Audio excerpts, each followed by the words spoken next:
এমন একটা বিষয় যে টুকটাক সমস্যা যেগুলো থাকে ভাই, এগুলো কিন্তু আপনার পুটিং কিংবা স্কার্টিং এ যখন দিয়ে দেওয়া হয় তখন কিন্তু বোঝাই যায় না যে এটা আপনার এ গ্রেড না খোলা টাইলস।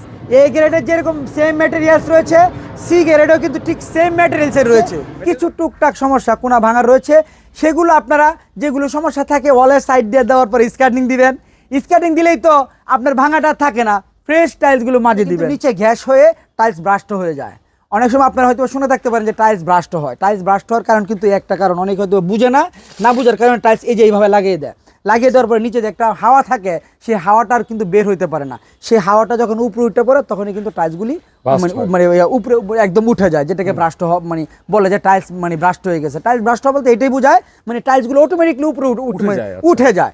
তো এই টাইলসটা কিন্তু কি করতে হয় আপনার, যে একটা মানে কয়েন আছে না, যে মানে পয়সা 1 টাকা বা 5 টাকার যে কয়েন রয়েছে, সেই কয়েনটা আপনার টান দিলে যতটুকু ক্লিয়ার রাখতে হয় ঠিক ততটুকু ফাঁক রেখে কিন্তু টাইলস রাখতে হয়। ওইটাও যদি আপনি পুটিং এ চলে যায়, ভাঙাচুরা কিছুই থাকবে না, একেবারে ফুল ফ্রেশ এ গ্রেড আর সি গ্রেড আর খোলা কোনো ডিফারেন্স নেই।